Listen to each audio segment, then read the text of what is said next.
What up, everybody? Today's episode of the Smoking Tire Podcast is brought to you by Off the Record. We love Off the Record over here because they're looking out for you, the little guy. Maybe you're just trying to get to work. Maybe you're trying to pick up the kids at school, and maybe you're having a little bit of fun. You deserve quality representation. Don't plead guilty when you get tickets. That's what I'm getting at here, people. Don't plead guilty. Get Off the Record. Go to offtherecord.com/TST or get the Off the Record app and use code TST25. Off the Record will set you up with a qualified attorney in the jurisdiction where you got that ticket. And they'll fight it. They'll negotiate with the prosecutor, whatever they have to do to get those points off your record. And if they don't, you don't pay. Again, all you have to do is go to offtherecord.com/TST or use code TST25 in the Off the Record app. We'll get you 10% off all legal services from Off the Record.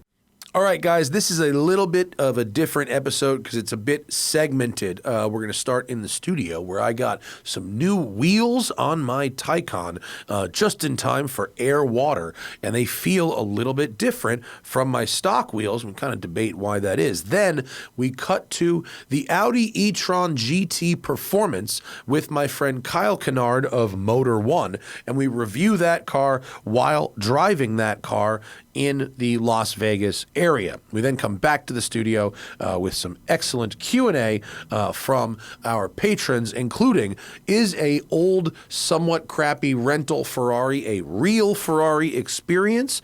And what are the real differences dynamically and practically between the Porsche Macan and the Cayenne? It's the Smoking Tire Podcast. Let's go. I'm proud of myself, because I could have spent, this morning alone, I could have spent $3,600 that I didn't spend. I got to Arling's. Are we recording? Mm-hmm. Okay, so halfway through a conversation. Yesterday, I got the wheels on the Taycan. I'm so excited, but I had to drop it off immediately at our Strata this morning because I cannot, A, air water has to be done. The rest of this takes time, and B, I cannot drive a halfway modified car. My brain fucking short circuits. Needs to be done. And I take it. Only one day with a half modified car. Whew, anxiety relieved. I know. We're very different in that. I know. That's fine. Relatable. Yeah. But no, maybe other people can relate at sure they can. At any scale. Yeah. At any scale. So I went to our Strata this morning because he's going to do my white arches and the clear corners and the Euro mirrors. But what happened was we got the new wheels on the car, and now I can see the brakes. And the brakes have been behind these sort of aero disc wheels for the car's entire life. So they're not that pretty to look at. They're not horrible, but they're not pretty. And they've never been cleaned. So I could have, for $2,000 in the same amount of time, painted the brakes gloss black. But I didn't. Wow. I resisted. Surprised. Right? That's exactly. Well, what color are they when they're clean? I haven't really cleaned Are they them. just steel brakes, like calipers? They're steel calipers. They were painted matte black, which has faded a little bit, and it does say Porsche in white. Okay. But it's a little faded also. Oh. So, like, at first glance, they're not bad. But behind a beautiful set of HRE 522s, there's an obvious contrast, right? Right. And with but I decided that was not for today. I decided that we would take a little more time and try to like clean them better. Like we put a hose on them because I didn't have time yesterday to really try to clean them. So we put a hose on them. It's going to take more than a hose, but it's not like beyond hope. But I did not spend $2,000 painting the brakes. I wonder how clean you could get. Like, you need a little brush. You need to do the Larry. Yeah, no, Larry we need Casella, like brake cleaner and a brush and a fucking Zoom call with Larry. Like those three things together, and it'll be fine. Yeah. And hopefully we'll have time to do it before air water because I can't look at it right now, even though most people it probably wouldn't bother. Yeah, especially. Oh, can you just blast it with compressed air? Are they just dusty? It's not. They're not. It's dingy. It's a. You know what I mean? Yeah. It's a accumulation of non-cleaning. You know, I bet there's also salty residue from being in Detroit on Could there, be. which will make a matte black finish look grayer. Yeah. So anyway, we're going to try to clean them first. That's Yeah. resist 1. And resist 2 is I could have, in the same amount of time that the car is at our strata, done the electronic show lowering module, which is a box that hacks the air suspension control so that you can, like the lowest mode, you can only do while in park. It's like load light height, but it allows you to drive on the lower modes. Why would you like? To me, that only makes sense for shooting like rolling 3/4 Yeah, no, shots. it's literally and then for it might damage That's something why. or hurt suspension or whatever. That's why. And yeah. It's here's what it's tempting because it's software. I mean, it's in a computer, but it's not drop links, it's not lowering springs, Right. And when you're actually driving it, it's normal. It's totally normal. So You just want to be able to, as you're pulling into a car show. Yes. You want to be at parking height. you want to, yes, Okay. yes, that's what I want. But not for 16 hundo on a depreciating EV. That was what. And Arling, who is the owner of our strata and is a man of taste. I mean, truly a man of taste. He has a ETron GT, which he also got very depreciated. Highly recommends. I bet. And that's how he told me about this. He's like, they make this. You don't have to do the lowering kit. You can just do this thing. And I was like, you get it? And he was like, no, I didn't think it was worth it. He's like, it's easier to just press the low button when you're parked. Yeah, exactly. Yeah, it's and then you have to take the box out when you sell it or something, or explain what it is. That just doesn't seem worth it. Yeah. And the ways to lower it that are aftermarket hardware ways apparently just wreck the ride. So that's unacceptable. Yeah. Like if you owned a vape shop, you'd get it. I know you would get it, because you'd have some 22-year-old that you have shoot rolling 3/4 shots on no, the if highway. you care about Instagram more than you care about your luxury car being a fucking luxury car. Right. Like that's what really, I'm saying. like, That's what I'm saying. Yeah. I've been in luxury cars with ruined rides before. It's so stupid. It takes away so a huge hard. part of what you spend the money on. So horrible. Like we said on the last show about adding wide wheels and spacers, you're messing up the geometry that brilliant Porsche engineers designed. Yeah. So at least the wheels that are on the car they're Porsche sized and lighter. Yeah, so yeah. It is weird. I would think that the lightness of it would have changed the feel a little more than it has. Ooh, I think. Well, the only person you told me that when you drove a car on old carbon wheels, this was old, being like this was 15 years ago. Yeah, it was a GT3. You could feel a big difference, but on the maybe track, in hard you driving, absolutely could. Yeah. It's. I mean, my wheels, my Apex wheels are 6 pounds lighter per corner just in wheels. And then the tires are probably lighter too, the Bridgestone R specs or R compounds. But like around town, I can't feel the weight difference. Yeah, maybe I need to go on a windy road. On the highway, I couldn't feel the Maybe. difference. I mean, your But, car's also like 4,500 pounds or whatever. Yeah, and I also don't care if I feel the difference. I weighed them out of curiosity, not because I sought lightness. I just wanted it to obviously, look cool. but you're curious, like, why haven't I felt the difference? Yeah. But it's such a small percentage of the I think vehicle. they might be wider. Like I think they're the turbo sized, but I think that's wider than the ones the 4 have. I'm sure. I have to look. I didn't really pay attention to what came off the car, to be honest with you. I was much more focused on what was going on in the car. But the fact that they are wider or could be wider, probably are wider, changes the feel, I think, more than the reduction in weight. What, is it Taycan 4? No. Yeah, it's a 4. It's a 4? Yeah. And I had the 20-inch wheel. I think the rears were 295 before, and I think now they're 305. I mean, this is a quick look at TireSize.com, but this says the 20-inch wheel is a 245 front. It's a 2022 car. 245 front, 285 rear. Yeah, so now I have wider tires. Mine are, I think, now 265 305 or 275 305. That's a substantial increase in width. A 2022 Turbo S is 265 front, 305 rear. That's what I have now. So the fact that they are wider far offsets whatever the fact that they're lighter. I mean, the car, I'm sure on the mountain it'll handle much. It'll probably handle great. Those elements are both very good. But on the highway, you'll have heavier steering, and you won't notice the change in weight. Yeah. So we'll just have to drive it up the mountain then. My steering, my tire width's the same as it was before with my old wheels, but it does feel lighter tracking straight on the highway. Oh, it does? Like it doesn't dart around and feel like the steering doesn't feel as thick, which is interesting. Yeah. Well, trying to turn that gyroscope. I mean, smaller gyroscope. When I did that thing with the carbon wheels, it changed everything. It stopped better. It went better. It turned in better. I mean, the steering was lighter but no less precise. I mean, everything about it was awesome. Which is like, kind of like why I totally get carbon wheels. It's just they're not as durable. I was at HRE yesterday, and they have a new carbon wheel that they're doing, where it's not like, quote, as light as possible. It's lighter than the lightest metal wheel, but not as light as some other wheels because they want it to be the most durable carbon wheel. So, okay, cool.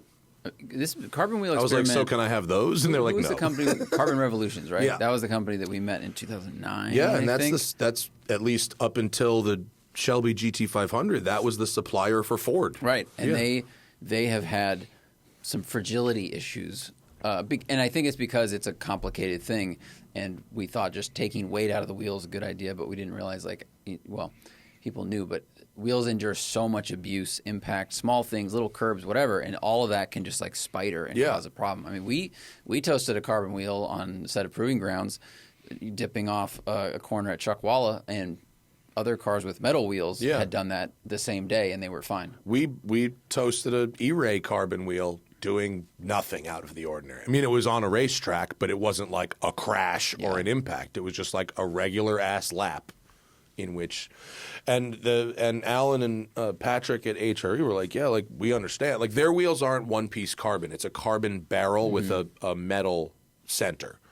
So he said, you can make this center part like very light and whatever. The carbon barrel's thicker than other companies. They're trying to say they have the car.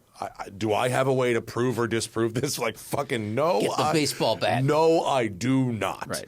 But these folks like very much care about making wheels that don't break. Tooth spec, all that stuff. Yeah. And we were laughing about how we met. We shot some video for them. They relaunched their like YouTube channel, HRE. So I did an interview with them, and they're like, "Do you remember how we met?" And I was like, "I remember when you came on our podcast, very early episode, and I basically learned in real time why the wheels I had on my Corvette were total shit." And I was like, oh shit. That's a good pod we did with Alan way back in the day. He came on and was just like, here's how wheels work and why so many of them are actually dangerous. And granted, look, he had a vested interest because his company, he owns the company. But if you look at how many companies are not allowed to put their wheels on the road in Germany, like that's pretty telling. Yeah, about the stress testing that goes on. Yeah. So anyway, that was fun. Folks, got to take a quick break because today's show is sponsored by Cremo. Look, here's the thing about being a larger than average human. You're always a little self-conscious about being sweaty, and you're always a little self-conscious about being smelly, even if you're really neither of those things. So, just in case, Cremo is here. It's designed to provide men with 48-hour odor protection. Whether it's the deodorant or the creams, it's got everything you need to stay moisturized, to stay antiperspirated, and to stay odor-free. Every Cremo product is barber grade and made with pride, professionalism, and passion to guarantee you quality without compromise. Cremo's got 2 new signature scents, the Italian Bergamont, which is bright, fresh, and robust, showcasing notes of bergamot, neroli blossom, and fresh vetiver. What's a vetiver? I'm going to have to look up what a vetiver is. Hey Siri, look up vetiver. Palo Santo is deep, smoky, and refined, featuring notes of Palo Santo, bright cardamom, and dry papyrus. Man, I've been using it for the last couple weeks, and I am smelling nice. It's just that hint of freshness. It's sort of like You don't need cologne, and also you can sort of alternate showers with this stuff, and it is exceptional. Cremo uses enhanced multi-layered scent technology for a longer-lasting experience. You can apply it once and enjoy how you smell all day. Cremo also offers a wide range of other grooming products for men, including the shave cream, beard oil, and shampoo, so you can find your favorite scent and buy the whole body care line. I got the Palo Santo with the beard oil. That is a really good combo. Head over to Target physically, like go to Target, or from home, go to target.com to find Cremo's new line of antiperspirants and deodorants in the Italian, Bergamont, and Palo Santo scents. Once again, go to Target or hit up target.com. And thank you to Cremo for sponsoring today's episode. Also, support today coming in hot from DELETEME, who make it easy, quick, and safe to remove your personal data at a time when surveillance and data breaches are common enough to make everyone vulnerable. Listen, there are people out there called data brokers. They buy and sell your private data. It's the commodity, and anyone can buy it. Right? It's easy. This can lead to identity theft, phishing attempts, and harassment, not to mention phone calls and scam texts, etc., etc. But now you can protect your privacy with DELETEME. Like, this is so easy. All I had to do, they set me up. You go to the website, you type in some personal information that you would like deleted, such as, and they prompt you. It's like your current address and previous addresses, your phone numbers, your email addresses, your parents' and friends' addresses. It takes a little while, but then they come back with all this information they found on data broker websites that connects back to you, and then they delete it. And it's an ongoing thing. It's not one time. Every month, they send me a new report that says what they found, what they deleted, and what I have to approve of for them to take the next steps. And you can get in this game, too. Take control of your data and keep your private life private by signing up for DELETEME with a special discount for TST listeners. Get 20% off your DELETEME plan when you go to joindeleteme.com/tire and use promo code TIRE at checkout. The only way to get 20% off is to go to joindeleteme.com/tire and enter code TIRE at checkout. That's joindeleteme.com/tire, code TIRE. And now, back to the show. Thank you to everyone who sent me emails and DMs about iPad Pro versus laptops for traveling.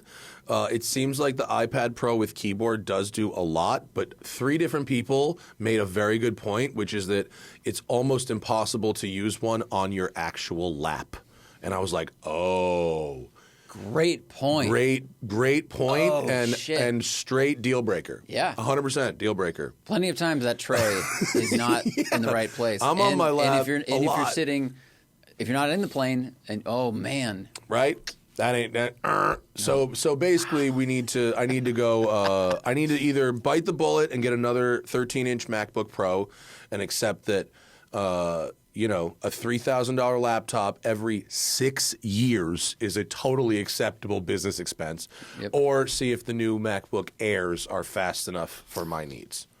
They probably are, to be honest. Probably. Yeah. But like, if it's the M1 chip, like look into that. It is. Yeah, dude, I'm running an Intel. The M1 changed my life with editing and processing footage. So if you have that, you'll be future-proof. Well, thank you to everyone who helped. And since we're now crowdsourcing things like this, I talked to Hannah, and she was like, oh, that's great. Can we crowdsource this problem? And I said, yeah, sure. Let's crowdsource a problem.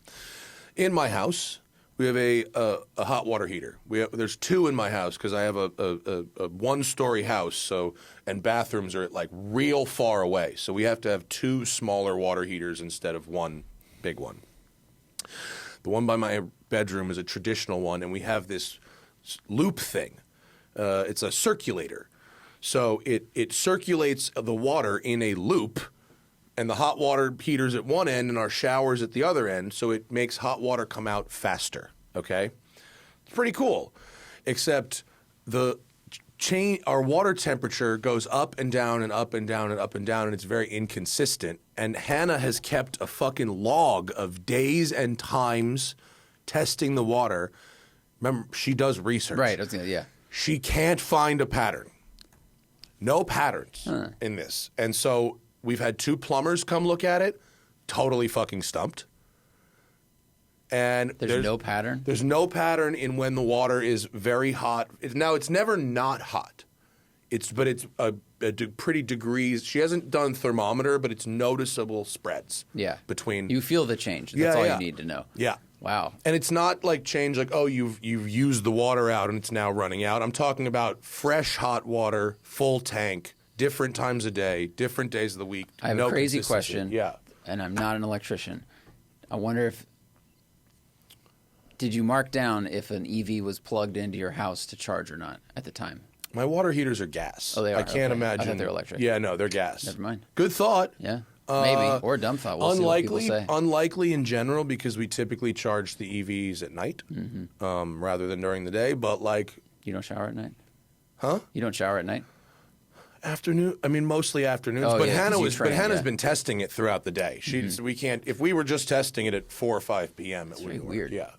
Yeah. So if someone out there is a plumber and has experience with that, fucking send me a note. Got to crowdsource this one a little bit. Everybody's stumped with it. You could ask. ChatGPT is basically like crowdsourcing, but it's stolen I know, and information. there's Hannah uses Reddit, and so I was like, yo, fucking R plumbing. Like, what's the deal? I love Reddit. But like, yeah, so we're kind of stumped by this one. Very weird.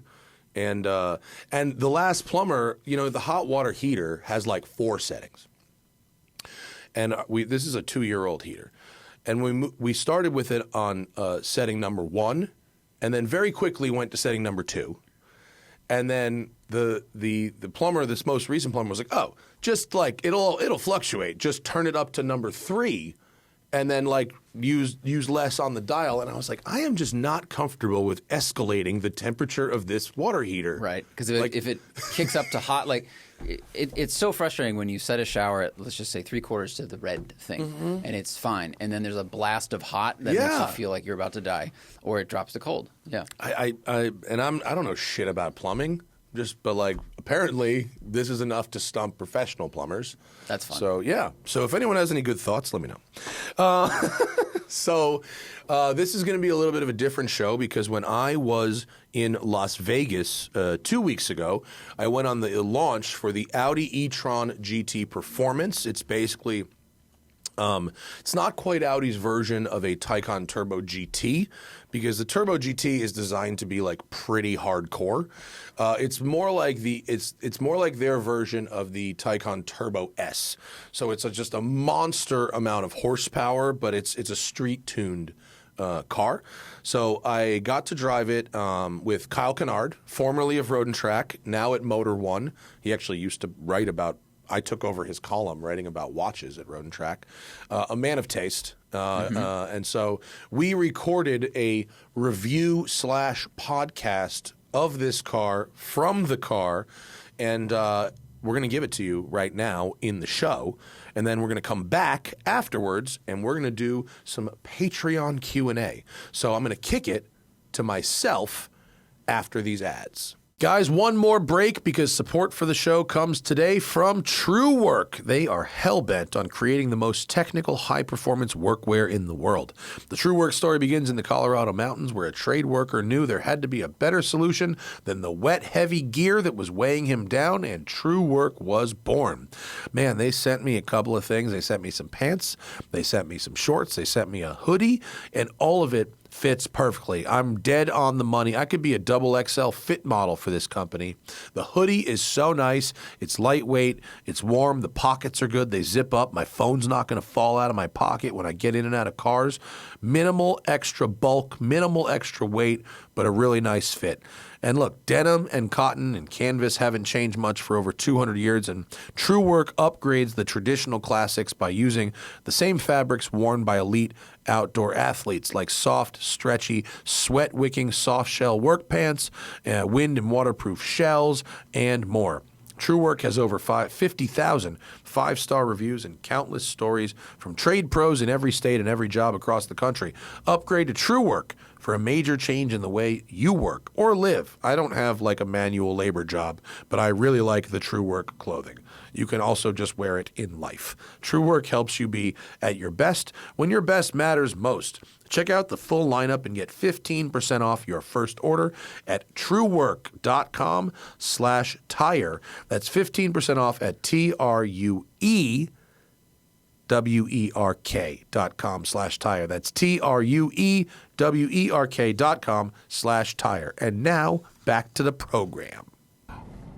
Welcome to a special segment of the Smoking Tire podcast called I Had to Share a Car on the Press Launch, and so we're going to make podcasting instead of videos with Kyle Kennard of Motor One. Slumming it with Motor One today. Formerly of Road and Track, Now turn left. now of Motor One, along with a few other people.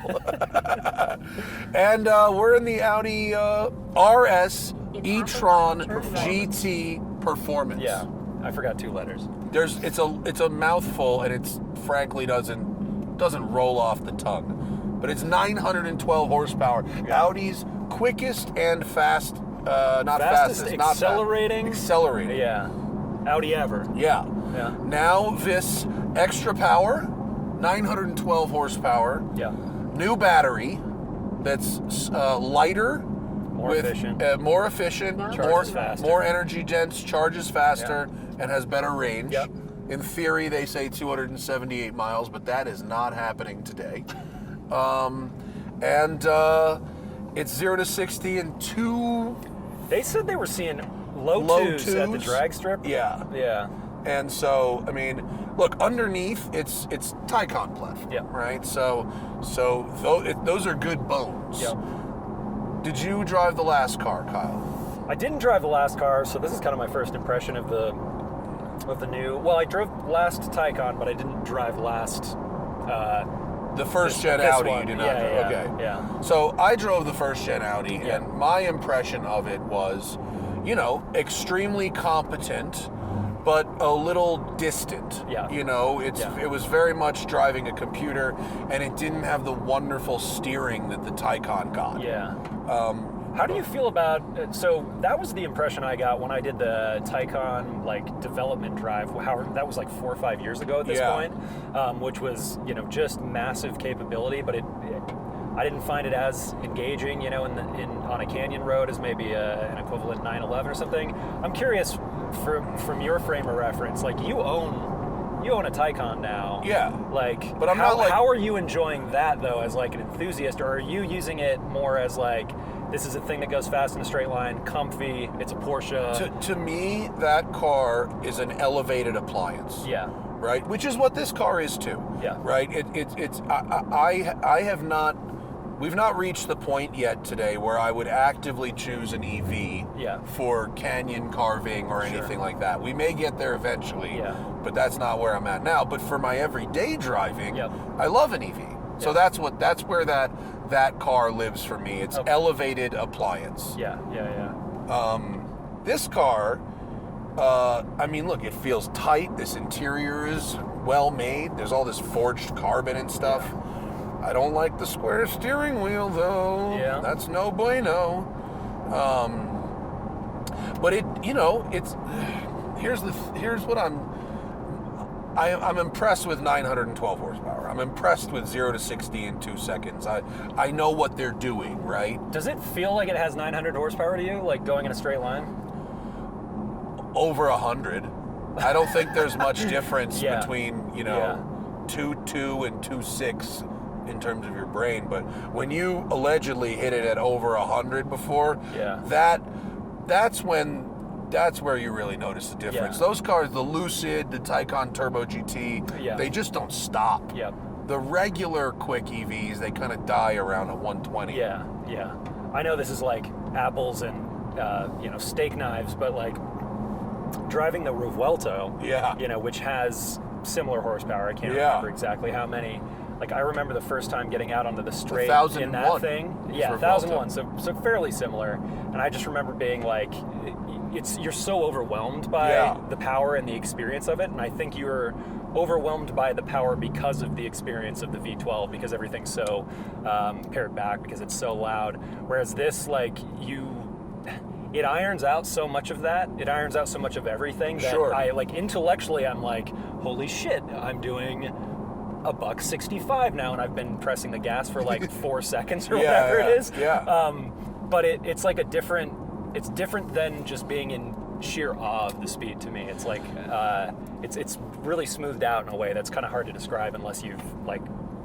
Well, especially this car, because now the other thing, which we haven't even brought up yet, is we get the hydraulic suspension, which is adapted from the Taycan also, right? Obviously, Audi has their own programming, their own settings. There's no sway bars. It's 4 standalone hydraulic pumps, and it will actively lean the body where it needs to be, right?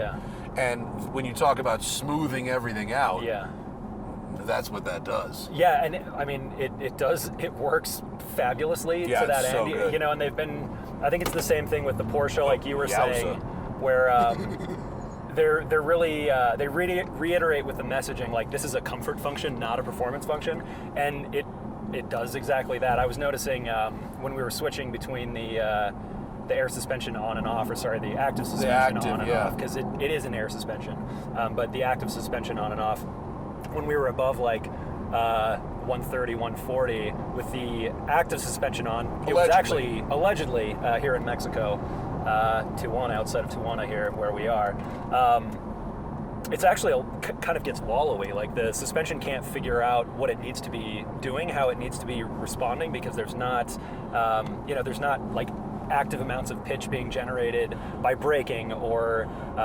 cornering, and so it kind of starts floating in a weird, disconcerting way. Whereas when you have it turned off and it's that more conventional suspension response, then it's really hunkered down up at those high speeds. But even here where you're doing a 0.6 or whatever at whatever miles an hour, it really. Yeah, the comfort's kind of incredible. Because I'll tell you why I think they do that. I think it can't move the body fast enough to be a sporty thing. Like, you couldn't do like a slalom with it, right? But in comfort mode, presumably you're going slower. And so you're going into the corner at a pace that the car should be able to respond to. Whereas if you put it into, like, if I just press the RS button now, to bring up something, or drive mode button, and we'll go into RS performance. Now it's going to try to keep that car as flat as possible, not necessarily actively leaning into the corner. Well, and it allows that. It allows that roll moment to happen progressively, whereas that's what I was noticing with the active suspension, is it keeps it as flat as it can, and then it kind of, it's like you spilled some syrup on a table, and it's just going toward the edge of the table, and then it all of a sudden kind of falls off, and that's what's happening with that active suspension. So you eventually, it seems like the inertia overcomes the capability of the active suspension, and it just kind of 8,000 feet. Shit. And then it all of a sudden kind of reacts. So it slows down everything to such a degree.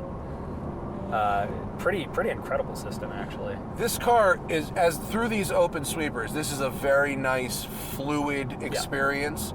Like, it's hard to criticize because it is objectively doing all of these things really well. One thing they've done is they've increased the regen capability of the motors. So now, even more of that braking is done by regen before you even get to the caliper. And so that transition, which is awkward in some of the Porsches between regen and caliper, happens deeper in the pedal now.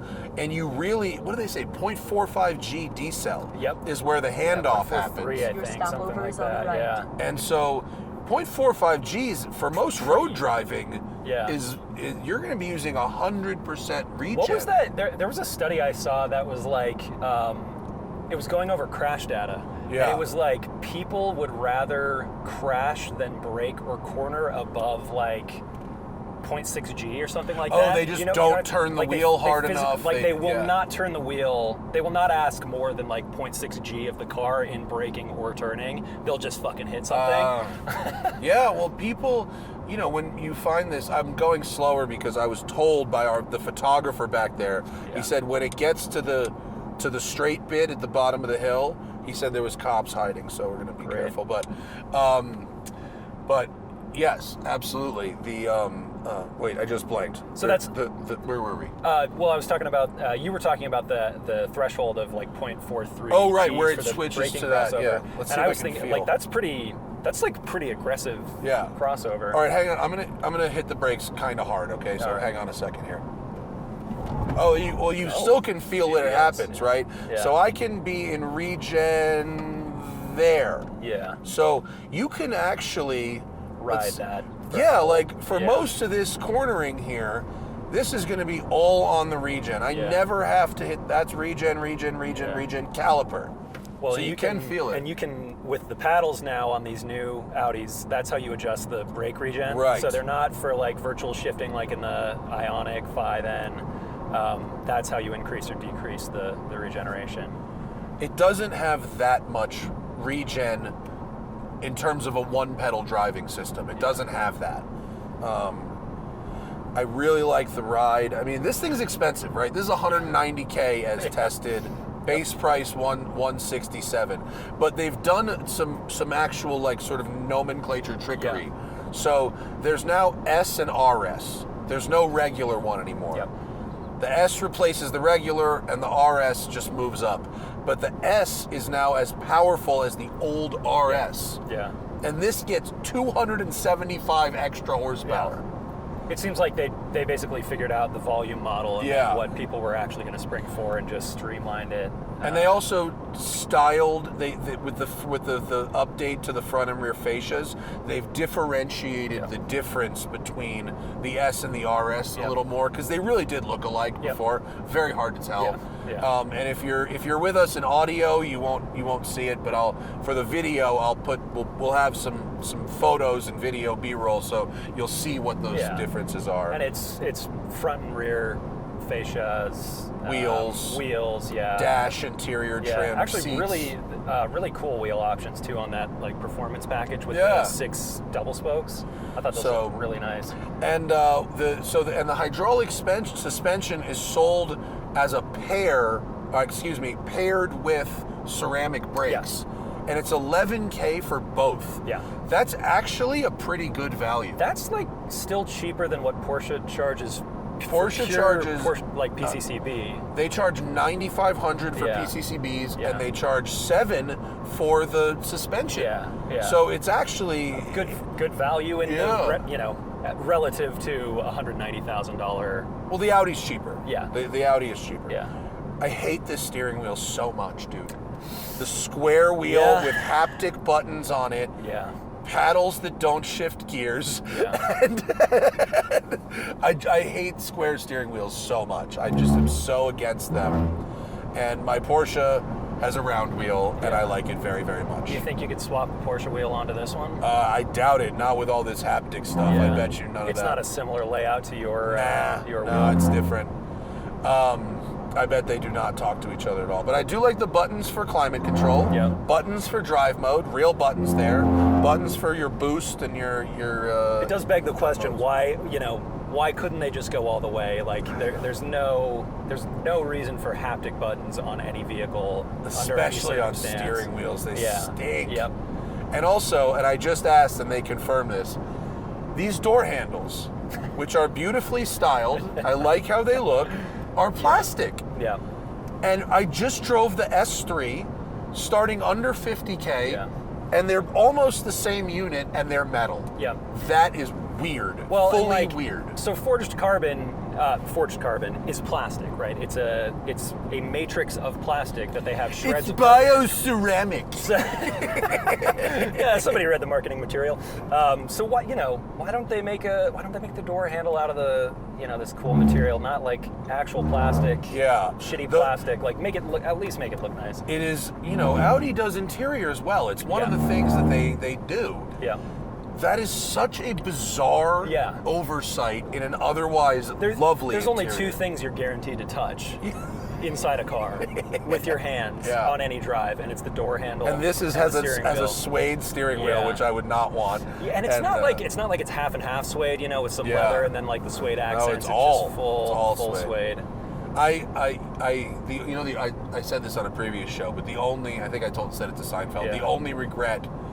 I made 2 bad decisions. Just 2? Getting my Spider. No, in life. Made 2 bad decisions this week. Yeah. No, getting my Spider, I shouldn't have gotten Alcantara steering wheel. Yeah. I grip it differently because it's Alcantara, and that's a problem. Yeah.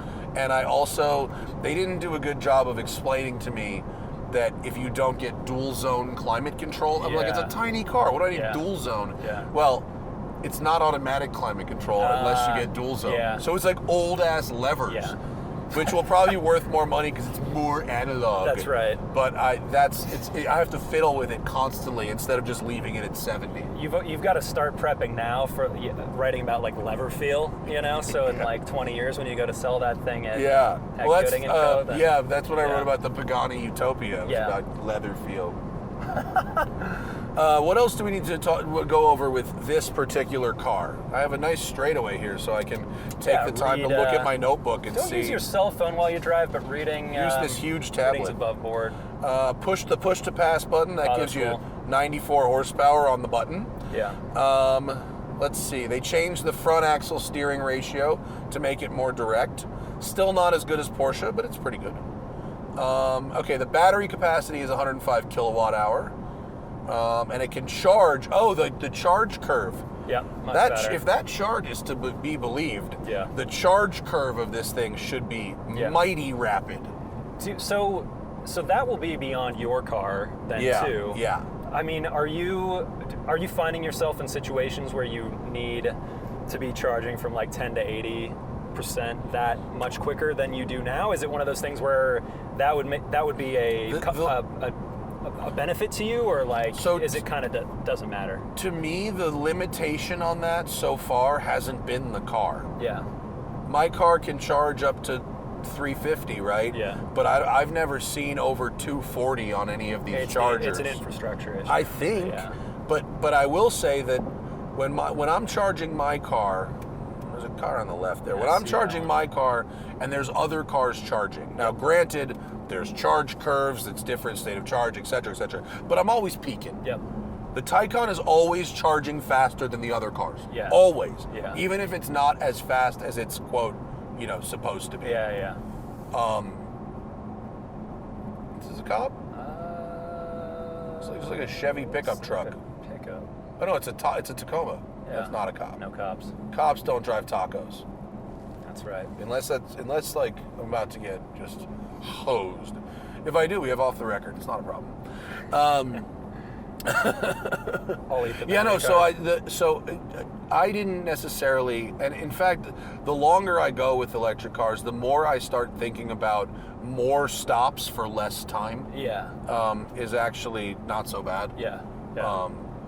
The 5 minutes it takes you to pee. Yeah. That gets you 20%. Yeah. That gets you, it's significant. Yeah, I was on the Q6 launch 4 months ago, something like that, and I had a conversation with one of the engineers about because that has 300 miles of range roughly in most configurations, and that seems to be kind of the sweet spot. And so I was like, how much customer demand do you actually have beyond 300 miles at this point, or is it just about optimizing how quickly you can get that range in there and maintain about 300 miles? And he said, for advertising, it's nice to have that big number, and people buy that number a lot of times, but they're finding out more and more that there's actually a 300 mile kind of max that most people have zeroed in on, and really the quality of life improvements are how quick can you charge. And that makes sense. I mean, maybe when I was 25, but my body cannot go more than 150, 160 miles without wanting to stretch my legs, pee, get a drink, get something to eat. So if I can charge, 10 to 80, pretty fast, which I usually can, I was just saying, and by the time everyone else hears this, I will have talked about it on the podcast with Zach already, but driving the Taycan to Vegas yesterday, it sort of was a little bit of a landmark for me because it was the first time I have never had, I've done a road trip in an EV where I didn't have to wait for the car at all. Yeah. It was plugged in while I wanted to stop for other things. Yeah. And that was all it needed to be plugged in. As soon as I was done peeing, eating, taking a phone call, I'm back in the car and we're gone. And that's it, right? Yeah. That's the inflection point. I can truly and honestly say, I didn't drive as fast, right? Like, I set the cruise control at 75, which is slower than the traffic tends to go on that drive. Sure. But aside from the fact that I did 75 instead of maybe 85 or 90, the drive did not take 1 minute longer than if it was gas. Yeah, yeah. And that's fabulous. Yeah. We're so close. We're getting so fucked. Like, the idea that these fucking assholes that are running things right now are just cutting this stuff when we're like there. We're so close to this being good. Well, and it's like, it's exciting actually to go to these press launches and see, you know, normally when the numbers start coming out, I'm not all that interested because it's like they have to come out with something like, oh, we improved the, you know, rear wheel steer by 1.5 degrees to give you a turning radius that's 4 feet tighter. But like now with these EVs, every iteration, every 3 or 4 years, they're making actually huge, meaningful leaps. What's his name was saying at dinner last night. Stefan. Yeah, Stefan who was Ryle. the head of the program really for this car. He said at dinner last night, because he had worked on gas cars before, and I said, you know, do you like working on battery vehicles rather than gas cars? And by the way, does it feel like we're going this speed right now? It feels like we're doing 55 this right now. car fucking hides speed. If you're watching this on video, like, and you're looking at that forward camera, I promise you we are going 30 miles an hour faster than it looks like we're going. But yeah, he said, you know, with a gasoline engine car, the improvements year to year are so incremental, whereas they're generational with cars like this. Well, it was like the motors in this car versus the last one. Yeah. Everything. They're more compact. They're more efficient. They're more powerful. And they're lighter. Yeah. And it's like we just keep doing that. Same with the battery. Yeah. Yeah. And so and the leaps it's one of those things, right? With you know, you can't make huge leaps every single time, and with internal combustion, we're, like Stefan Ryle said, just making those little incremental things. We're not even close to the point where we're just making incremental gains with EVs. We are, I think, with lithium-ion chemistry. I don't think the idea of the battery pack has reached its next big thing. Yeah. But don't you think solid state we're going to be maybe or one of these other alternate chemistry kind of things. But I do think we're at a point where we're very close to you could have an EV as your only car and really not have to give up too much. Yeah. Let's just see if I hit the boost. Yeah, the pull. Fuck's sake. Yowza. That'll do. Yeah, I mean, that was an enormous number right there. Yeah. I mean, truly an enormous number. The thing that's still, I mean, and I don't blame Audi or anyone who builds a fast EV for this, because unlike gas cars, high-performant EV and a highly efficient EV are not mutually exclusive until you start talking about sticky tires. Yeah. But in terms of the motor, because in the beginning I was like, why do 1,000 horsepower for 300 miles? Well, what if you could do 500 horsepower, 600 miles? Until Peter Rawlinson was like, hey, it doesn't work like that. That's not how it works, yeah. The same thing that makes long range also makes speed. Yeah. And, but there's no reason for me to own a fast EV like this. It just, it doesn't make any sense. Yeah.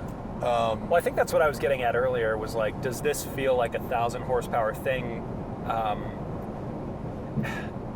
There's kind of diminishing returns in that figure, and whether or not whether or not you can, it's like, I don't really need more than 500 horsepower. Sure. Or 400 horsepower, really. No, if you have an EV that's like more than 400 horsepower, it's really fast because it's not the same as gas. Yeah. That power is available instantly all the time. Yeah. It's not, you don't have to, a 400 horsepower gas engine for most of its life is probably making 150 horsepower, you know? It's a totally different thing. People are like, I'm going to buy my kid a Tesla Model 3. I'm like, you are out of your fucking mind. Yeah. They're going to send that thing into a ditch at 100 plus. You know what I mean? But it's in general, like, I do think if they focused a little less on these big numbers, Hyundai's got it right. Yep. And the word is others are copying, right? They've already, I think, rolled out the gears to the whatever the Kia one is, right? Yeah.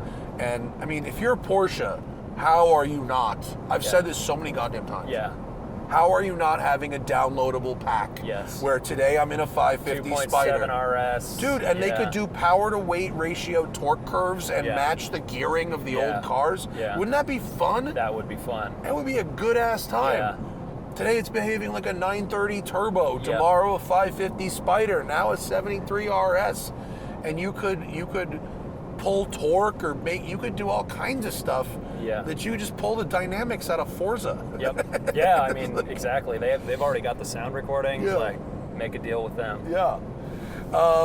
Anything else you want to say about this RS e-tron GT performance? It's not meant to compete with Taycan GT, even though they both have GT. It's supposed to compete with Taycan Turbo and Taycan Turbo S. Who's the customer for this car then? Because they could clearly spring. Whoa. Holy shit! Oh, it's just a garbage bag, but that looked like it looked like a toe strap or something.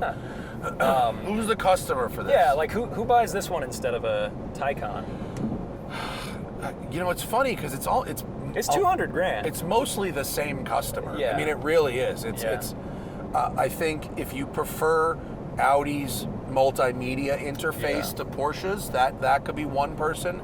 If you are a big Audi person, if you're in Audi's ecosystem and you already like it, I mean, I don't have a lot of like real legitimate complaints about this car. It's super nice. No, it's really nice. They depreciate like crazy. Yeah, maybe wait a couple years. I mean, I think like. Yeah, I guess I probably wouldn't spring for GT, RS e-tron GT performance. I'd probably go a step down. Yeah. I don't know if I need the extra horsepower. I don't know if I need. Trust me, you don't. From someone who owns the slow Taycan, you do not need the extra horsepower. Yeah. If it's like, it's a fun thing to show off to your friends once in a while, but it has no practical purpose. Yeah.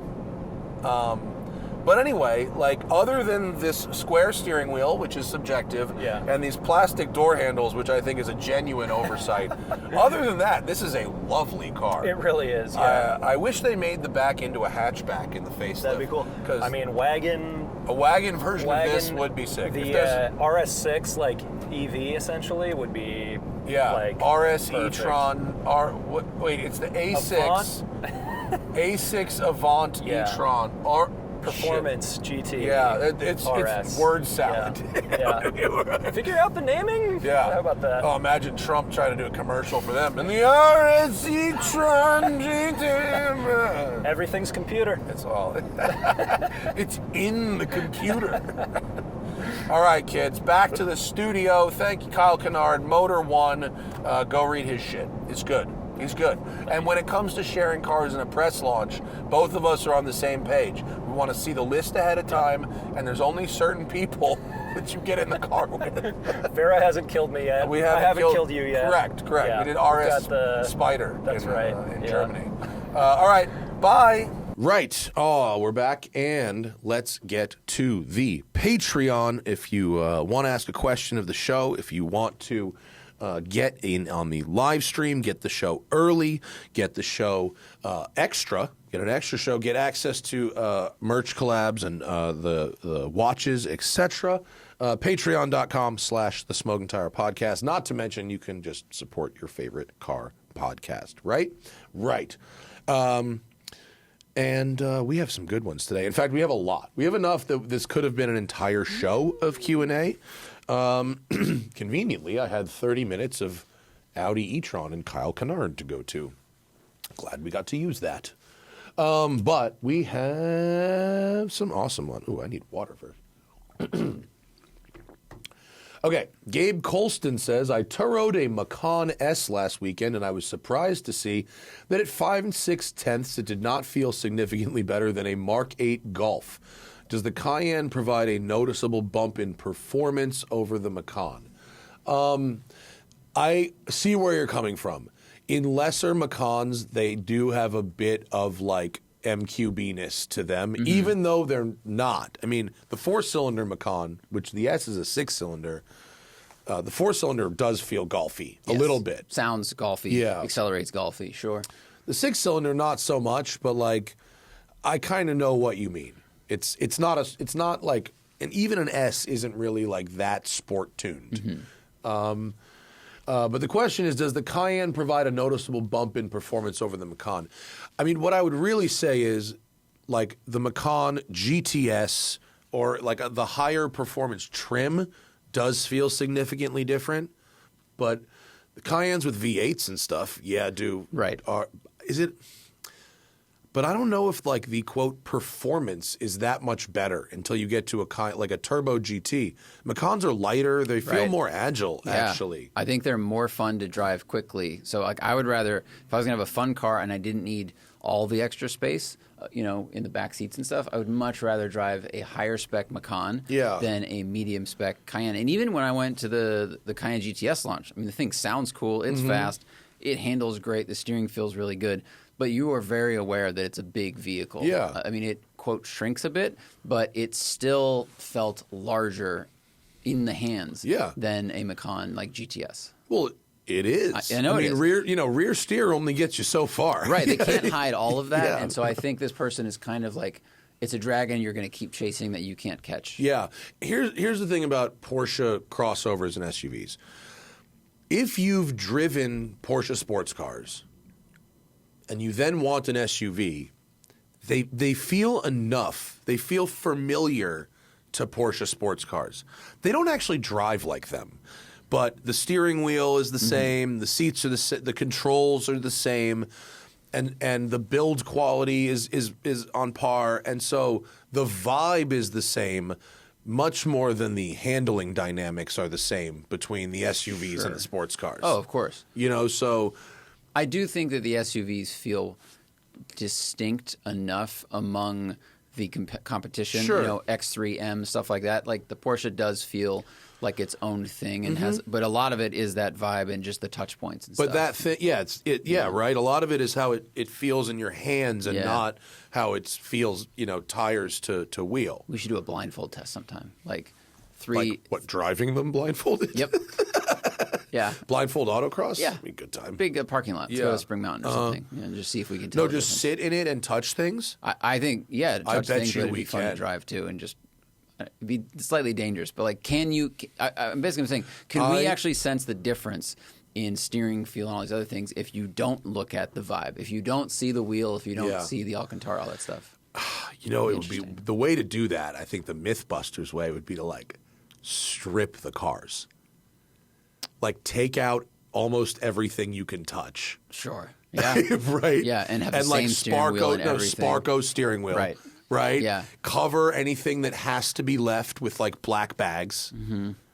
Right. That'd be cool. And put like camo on all the hoods. Like take off the side view mirrors. Like really make it like it would be tough to totally strip a car of its identity, but make it so that you could drive it somewhat safely. Yeah, just all sensations, no visual cues. Oh, that would be tough.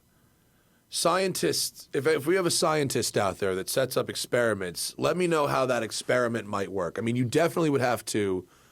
You'd have to fuck up the car. No, I think you could do it. You think you could do it without disassembling the car? Leaping off your idea, Okay. I think if you had a team take like cardboard and cover the dash and basically make your dash to face ratio the same in all the cars, right? So everything you see is just a flat. Has anyone ever said that before? No, copyright. Or David Twig listening, he's going, of course we have, I'll be expecting an email from you, David. Dash to axle, dash to face. Yeah. I'm sure that is a measurement that they use. But if you covered everything in flat, and the Macan or the Cayenne center console is usually a little higher than like an X3M, so you have to make those heights the same in all the vehicles. And that you just remove the variables. You have to turn every car into like a little Tykes cozy Everything coupe. is Minecraft. The whole interior gets Minecrafted. Yeah. Oh, let's do this sponsored by Minecraft the movie coming out. All right. And then Jack Black, get back at us. Yeah, can you really feel? It's so hard to separate the literal feel of the steering wheel from from the vibrations. It's tough. It would be tough. Yeah. Good question, though. Mezcali Metzger, preferably in that order. A buddy of mine rented a 2010 Ferrari California convertible. Starting that sentence, Already know there's a where we're lot of directions this can go. Okay, a buddy of mine rented a 2010 Ferrari California convertible when we were in Vegas and let me have a go. It was fun, and I liked the noises it made. My question is, did I have a real Ferrari experience, or would I be most of the way to the same experience with a front-engine Corvette? Very good question. Yes, you did have a real Ferrari experience. You can't say you drove a 2010 Ferrari California without saying you had a real Ferrari experience. That's like gaslighting. If someone tries to tell you, if you were like, hey, I drove a Ferrari for the afternoon, and they were like, well, you didn't have a real Ferrari experience, and what you were driving was a California, that is literally gaslighting. You absolutely had a fucking Ferrari experience. No, the very definition is having a drive in something that came out of Maranello is a Ferrari experience. It may not be a great one, but it is an experience. Yeah, technically, but I could see people, if you drove a Macan and that's your only Porsche and someone goes, you didn't really have a Porsche experience, you have to drive a 911. Yeah, well, I'd be an asshole if I said that. There are assholes out there. I would be an sure asshole if I said that. Yeah. That's... Or yeah. like you could we have to live in the same mid-engine. reality, people. Renting a California is having a Ferrari experience. Technically, you were driving a Ferrari, but they made their name on mid-engine cars. Horse shit. How many years was Ferrari building cars before their first fucking mid-engine car? 40? The answer is like 14. They were building cars from like the 40s until 1965. Time, right. 250 LM, I think, his first mid-engine mid-engine road car. That's true. 20 years. They made their name on front-engine cars. Enzo didn't even want to build mid-engine cars. All right, they made their name on front-engine cars for 20 years. And then how have they been building them since then? Respect the recent history. But again, respect the recent history. Recent but again, still starts in 1966. Again, you said made their name. I'm just saying, yes, you had a real Ferrari experience. All right. The fucking 2010 California is not a good Ferrari. Correct. It's not. It's a bad Ferrari. But it sounds like a Ferrari. Right. It's got a good Ferrari engine. Right. And it does have the same gearbox as the 458. Like it isn't like it's not a great Ferrari. Now, to the question, are you most of the way to the same experience with a front engine Corvette? No. I don't think so, because it's the noises it makes. That's what you're paying for. Sure. Yeah, Corvette don't do that. But the question is, are you most of the way there if you drive a Maserati Gran Turismo? Better question, and the answer is actually yes. Yeah. You're most of the way there with the Gran Turismo, and fuck it, the Gran Turismo might even be a better car than a California. It's a better looking car, absolutely. Yeah, and it has a soft top instead of a retractable hard top. Yep. It has a regular automatic gearbox, which is better, for that particular application. Mm-hmm. It doesn't have California's. A set of ceramic brakes for a Ferrari California is enough to almost total a Ferrari California. It's like $40,000 for brakes on that car. And it's for that driving experience, even with that engine, is just a no fucking go for me. And this California sold on Cars and Bids. This is 2022 for $109,000. That is not. Yeah, no. I wouldn't do that. No. If you wanted a front-engine Ferrari experience for the low six figures, a 599 is where it's at. Yeah. Also, insane amount of money to service, but at least it's a fucking V12 designed by Jason Castriota, legend car. Handles great. And feels much better than this thing. With an opportunity for a manual swap for a further, 25%. So game on. Yes. Yeah. People be sleeping on 599s. Front engine Corvette, is such a good car, but it does not give you the Ferrari fizz, unfortunately. Koji, why should or shouldn't I get into a 996 Carrera Aerokit car? Why shouldn't you? I don't have a good reason for that unless the particular car you're looking at is a piece of shit. Why should you? I actually think time has been kind to the 996 Aerokit, particularly if you swap out the Aerokit wing for the GT3 wing. I think maybe not with the wheels that you've pulled up, but with the right set of wheels, I think 996 Aerokit would work today. I do too. I think it looks pretty good. It's pretty subtle. It's nice. It works with the overall body for sure. Actually, the 992 Aerokit is not terrible. I haven't seen it. Yeah, I saw it. I've seen one or two of them, and I haven't seen a single press car that has one. I've never seen one reviewed, but it's actually a pretty decent looking vibe, especially in the right color.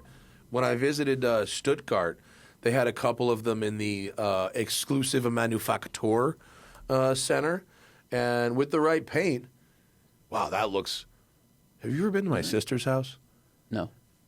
But fucking that... knowing your sister, I can go, yeah, I get it. If you flip-flop this picture 180 degrees horizontal, that looks like it's taken to my sister's driveway to the point at which I just had a almost panic attack.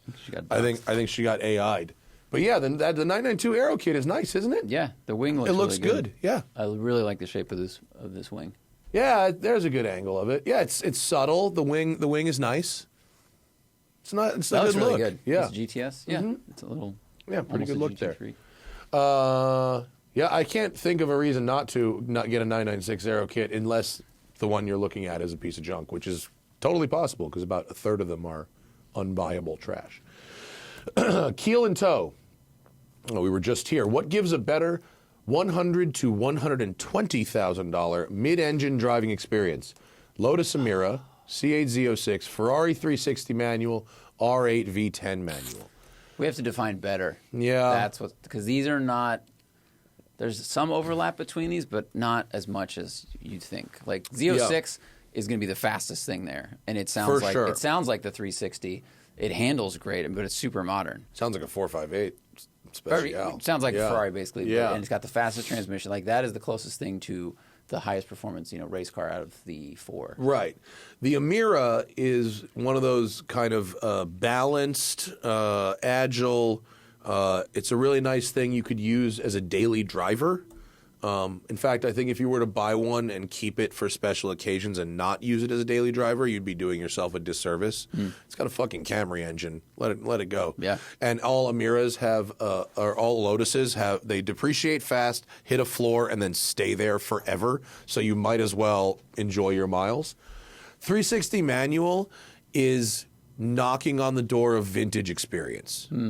Even the newest one is a 20-year-old car. So we're not talking, you're talking about two cars that are brand new, showroom new, or, very low mile used under factory warranty. And then you're throwing in a 20-year-old Ferrari. Yeah.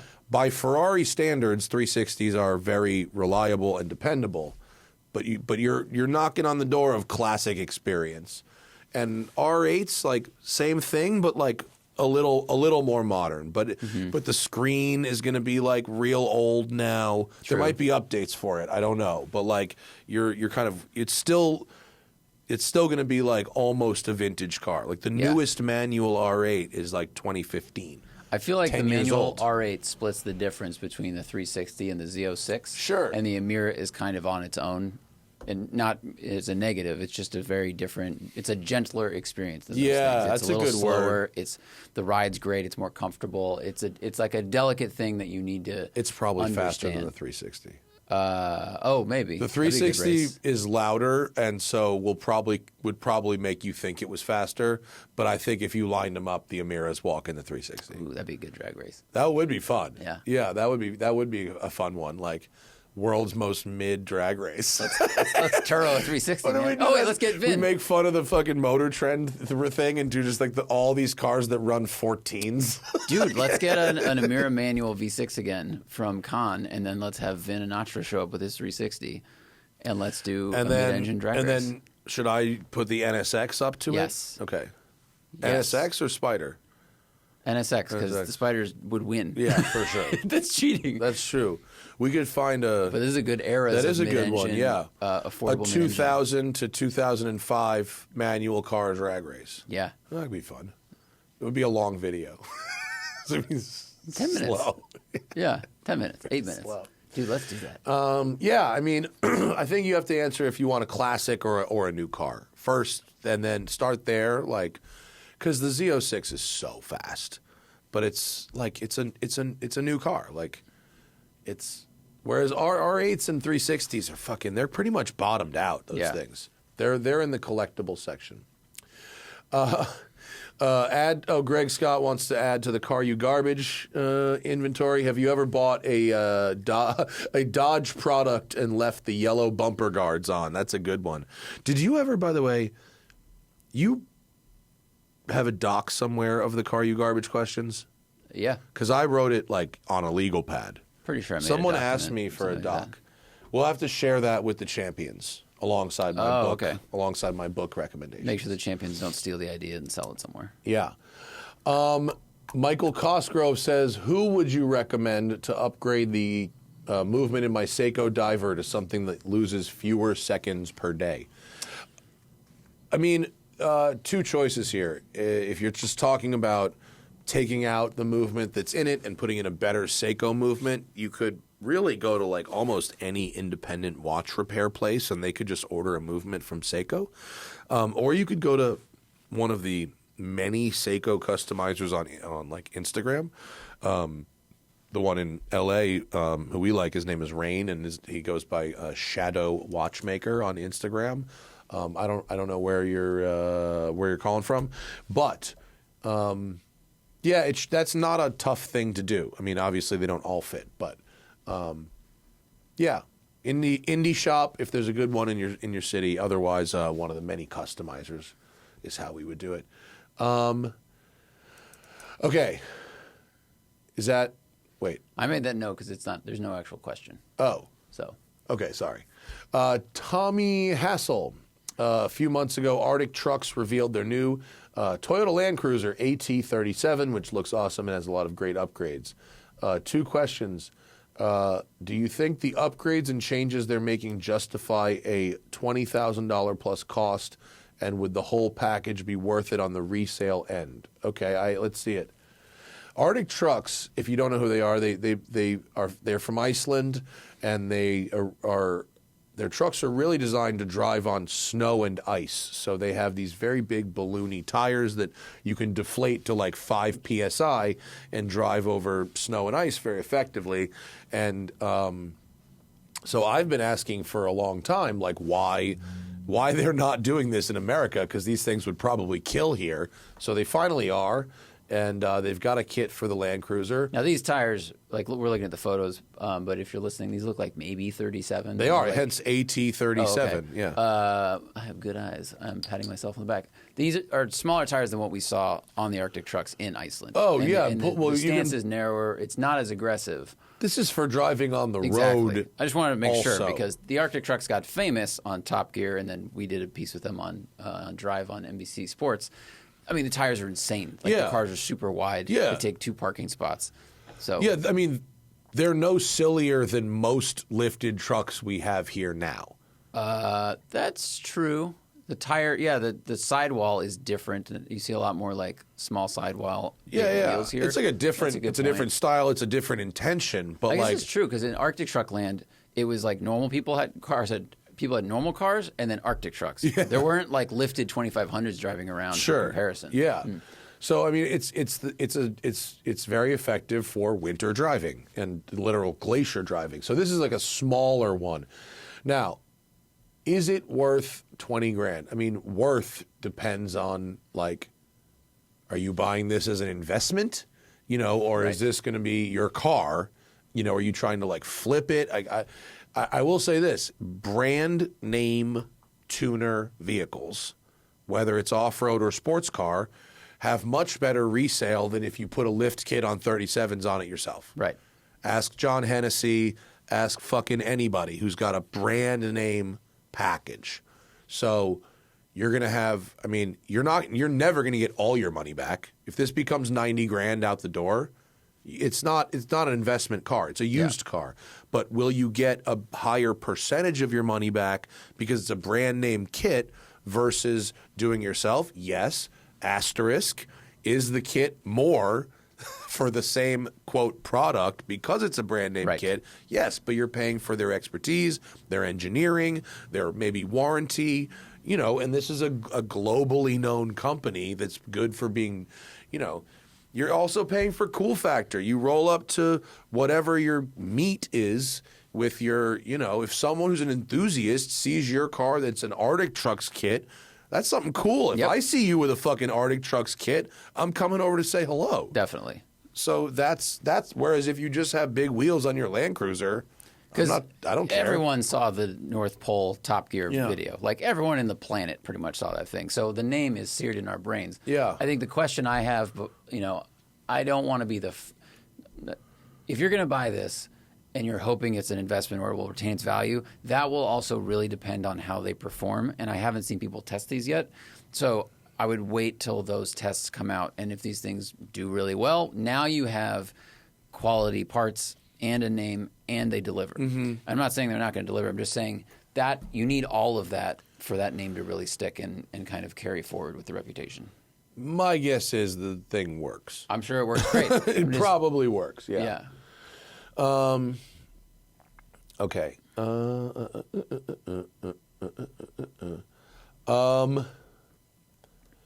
Let's see. Below Average Nerd says, I have 2 sets of wheels and tires for seasons. Aftermarket set has a wider stance, and the factory set has a good quality spacer on it to match the aftermarket wheels. Usual online discourse says that spacers are hard on ball joints and wheel bearings, can ruin the handling, are dangerous, etc. And the only real way to avoid this is with new wheels. Is there any difference in wear and stress between using spacers and wheel offset if the tire is ultimately sitting in the same position?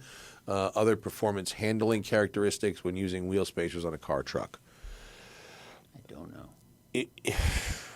That's a tough question because I don't know if using a spacer to achieve the wheel being in exactly the same place is the same thing as just using the different wheel, right? Right. In general, I don't like to use spacers, and people who I know that do like racing stuff would never use spacers. But other people who are driving around in street cars seem to feel okay about using spacers.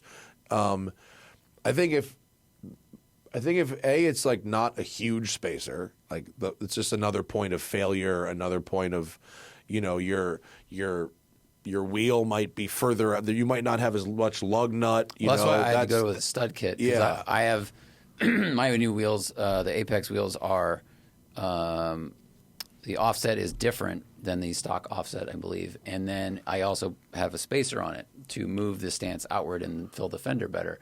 But we wanted to put a stud kit on because you don't want to have fewer teeth or fewer cuts in that bolt, adhering to the hub. Yeah. So, yeah. I would avoid it, but in general, like if it's what you'd call a low stress vehicle, daily driver car, you're not like taking it to the track or pushing the handling in a dangerous situation, I wouldn't worry about it so much. If it's a car that's going to be stressed, I would say maybe try to get a set of wheels that would not require you to use the spacers.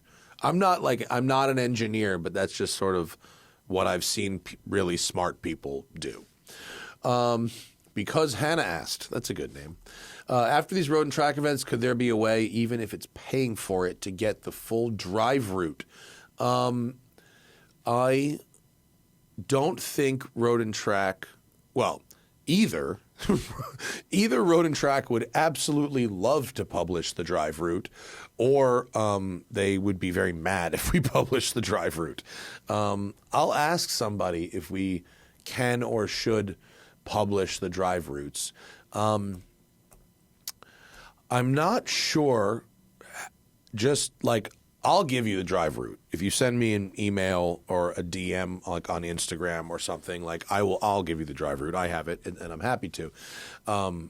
Non-published, of course, but like, I don't know if you would get much use out of it if you're not literally staying in the same hotels we were staying in, which are criteria for staying in those hotels might not be the same as yours, and eating at those restaurants might not be the same as yours.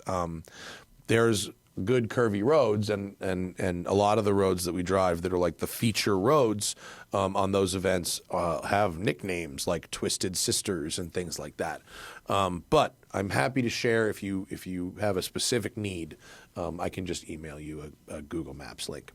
Stu Dog says... Wait, real quick, correction. I looked at Grassroots Motorsports on spacers, and they say that spacers are safe as long as the material the spacer is made from is very strong to handle the extra torque being put on them, and also as long as you have enough bolt or stud to hold them on properly. Sure. So they said there's a lot of Miata-based Exocets running around with 30 millimeter spacers that don't Whoa. have a problem. That's huge.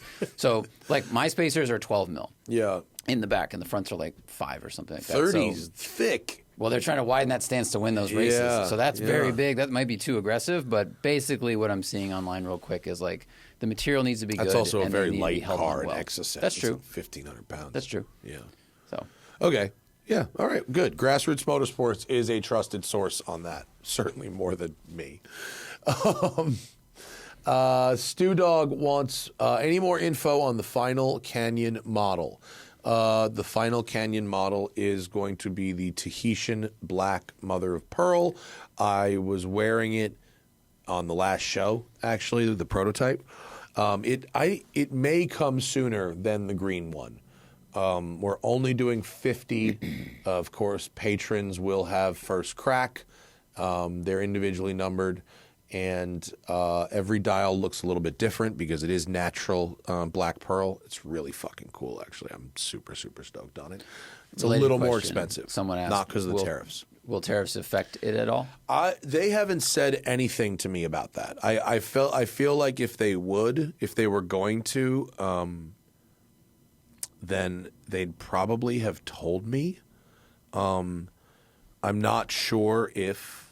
I have to talk to them. I think they're traveling. These Wes and Colin have like a lot going on. They're making so many watches. They got so many designs coming out, and they're going like back and forth to their suppliers and seeing factories and quality control for like the bracelets and stuff which are made in Asia. And so I haven't talked to them in a few weeks since I got the prototype. A couple weeks ago, and I was giving them some notes.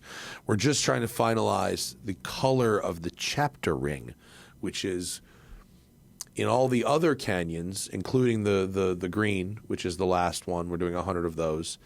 Or the green and the pearl are the last two, and I don't know which is coming out first.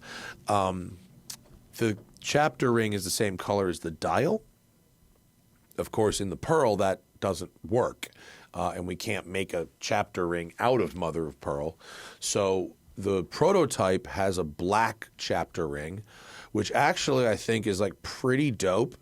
But I asked if they could send me images of ones with like a few different tones, like a gray, one that was a little more like bronzy colored because it could bring out some of the tones in that mother of pearl.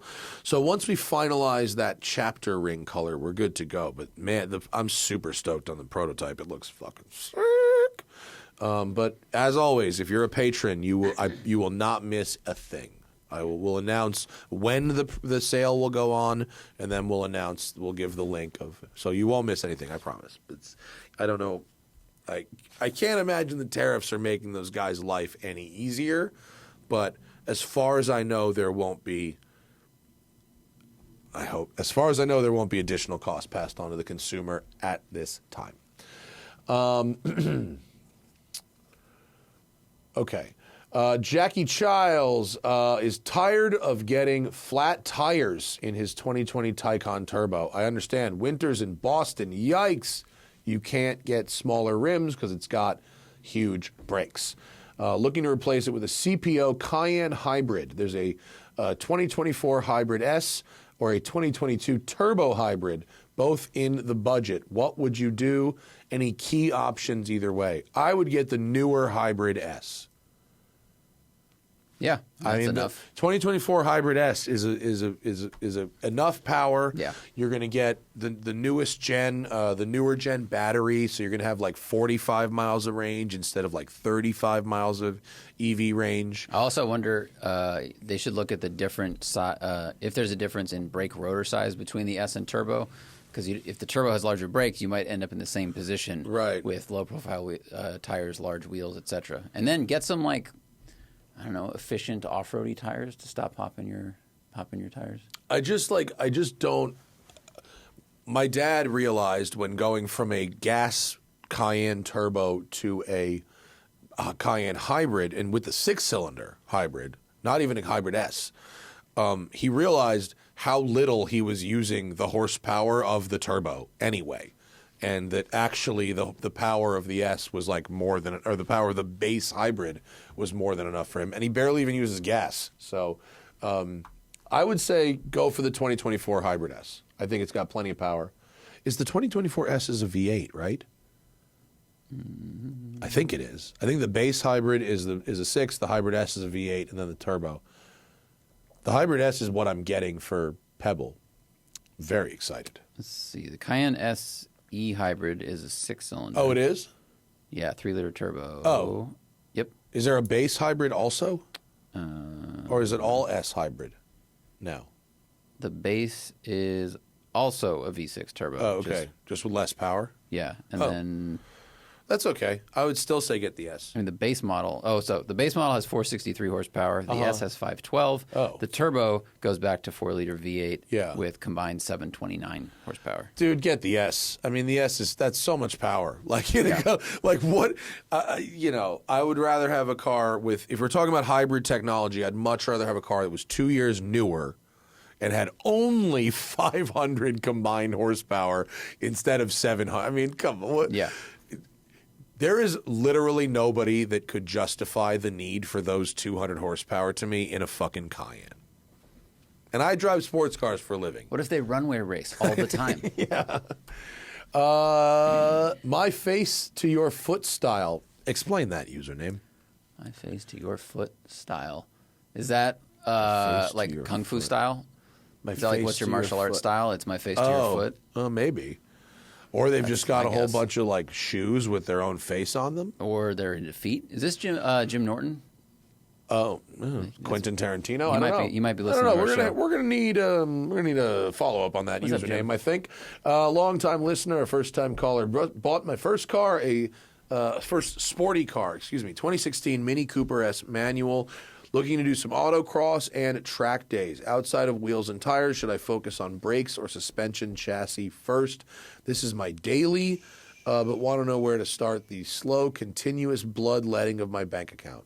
I think you're on the right track. Wheels and tires, sure, that's an easy one. Brakes, absolutely. You're in the right order. Tires, then brakes, then suspension.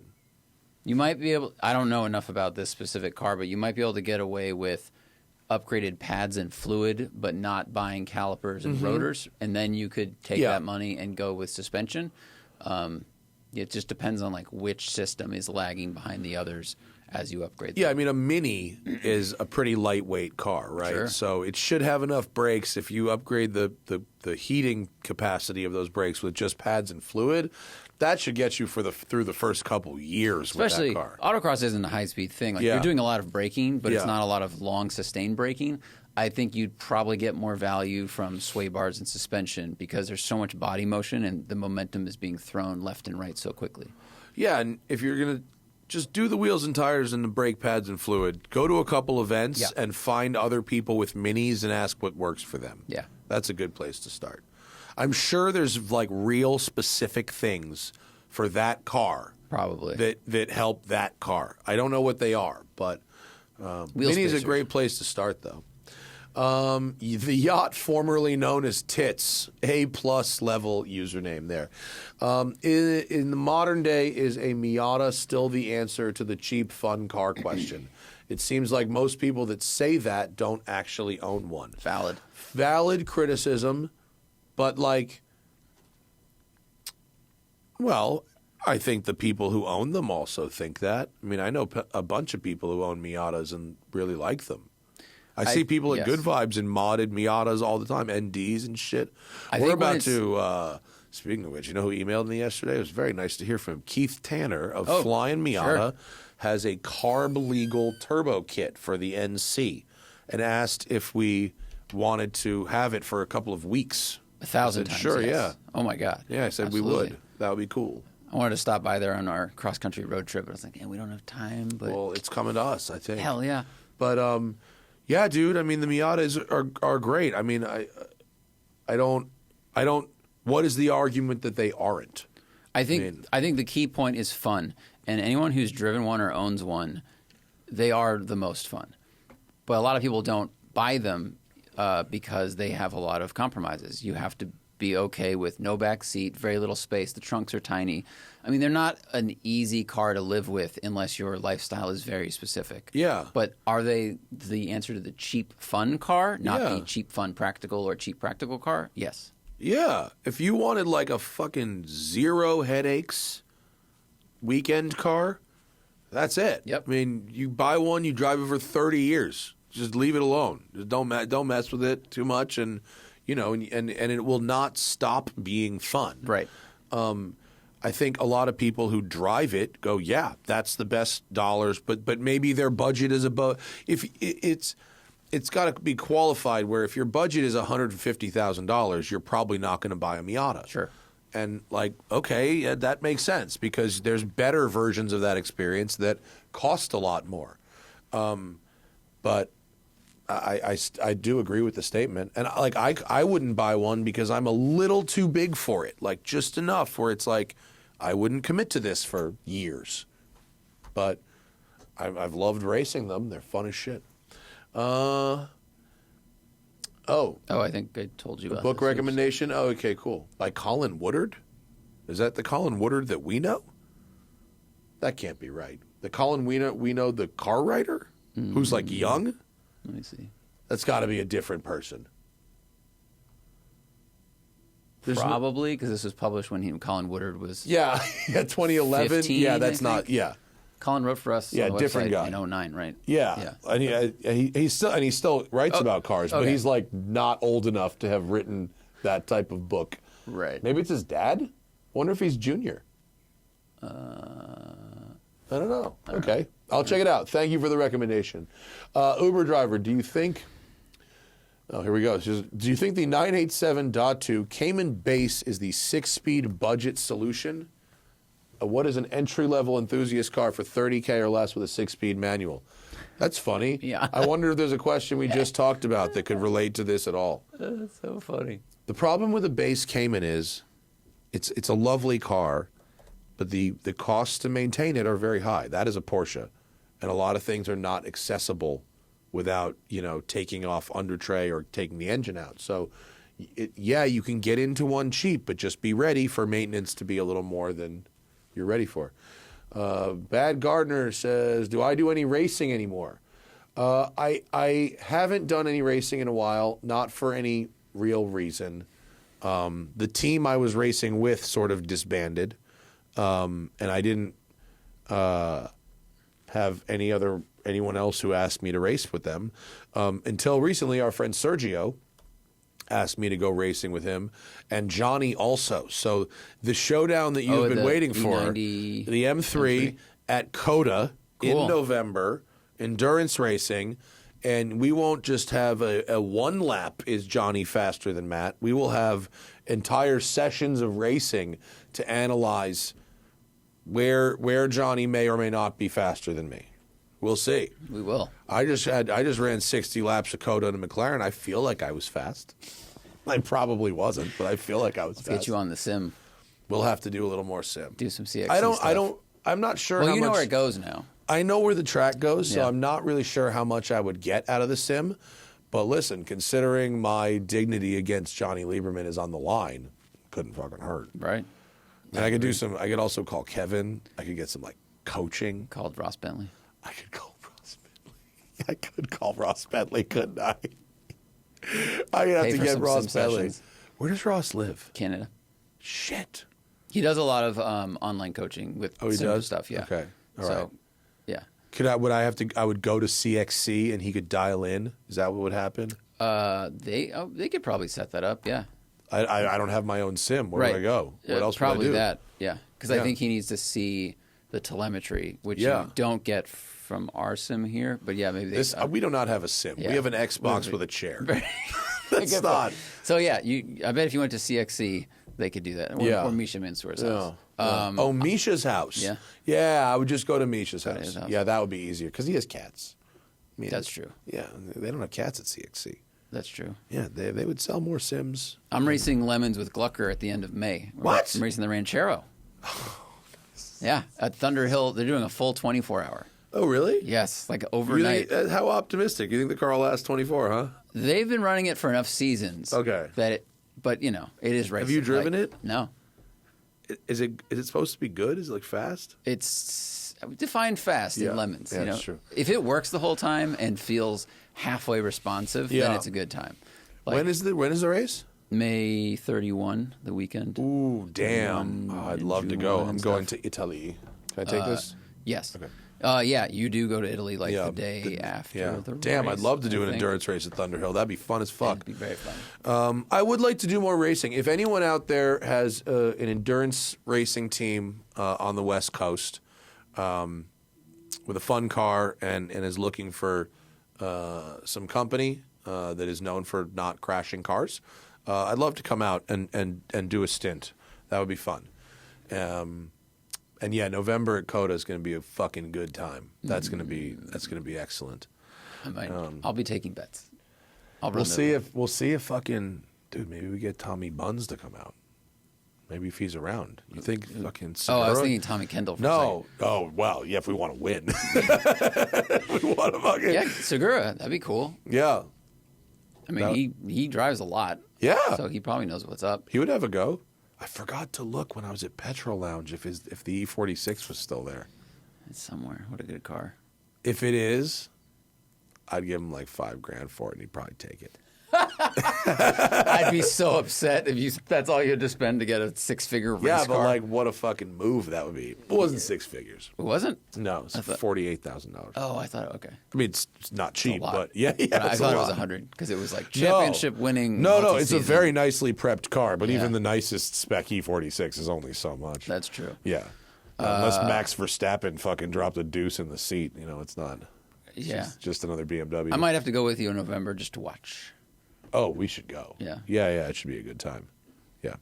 And I think those type of races usually come with a practice day. Mm-hmm. So you can you test the car, but you can show up with other cars and tech those and use another car for practice. Use Tommy Buns' car. Oh, well, that would be fun. I was going to say 750. Yeah, but you should practice in a front engine product. Oh, I material, think no. I think practicing in a car with twice the horsepower is like a weighted bat. It's like an F1 driver. Yeah, they get something else. It's like swinging a weighted bat. Easy, I mean, I only have to brake from half the speed. Okay, no problem. That's true. Ooh, that's interesting. But you also have to brake. The braking distances would be different. Yes. Yeah. Well, you take a stint in the race car. Yeah. But like you have the whole day. You're not trying to wreck out and fucking wear out the car on the practice day. So you take one little, quick go, 10 laps or so in the race car to figure out what the dynamics are, and then you drive the whole rest of the day in whatever you brought. Which transmission's in the BMW? I have no idea. I know that when I drove that Turner E92 race car, I did not like the pedal box or the manual gearbox in it at all. It was really hard to drive. Maybe it's DCT. I don't know. I hope it's not that, but if it is, I'm going to fucking grin and bear it. Well, it might not be too bad. Like for racing, DCT, okay. I don't know. I have no idea, but I don't care. I'm excited to go racing and in a car that's like, pretty fast. Yeah. It's a fast track. You want a fast car. Definitely. Racing a Miata at Coda would be fucking... Full throttle the whole time. Oh, it'd suck. The hills are so big. Yeah, you really got to get a run up to get up that first hill. Oh, that's a good question, though. Okay. Oh, boy. Here we go. Here's one I can relate to. Balboa Ferry enthusiast. Are you? If this person is in Newport and by the Balboa Island Ferry, that's pretty G. It's a very cute area down there if you ignore all the Trump flags. It's beautiful minus the Trump flags. The ferry is lovely. I put the Manx on it for the photo shoot. For the Road and Track story. Oh, cool. There was a great shot of it on the ferry. But Balboa Ferry enthusiast put race car wheels and performance tires on my 2023 Outback. Respect. I've been wanting to lower it. I think it would look 80% of a Eurofast wagon if I did so, but I live in OC. Oh, he is there. He is from Balboa Island. And I use its Outbackness with frequent trips to the mountains and the desert, etc. Talk me out of lowering it 2 inches, even if it might be better for 99% of my driving. That's very funny. I don't think it would drive better. I think it would drive worse. Yeah, the Outbacks that we've driven ride really nice. Yeah. The suspension's really well damped and Yeah. it's soft but responsive enough.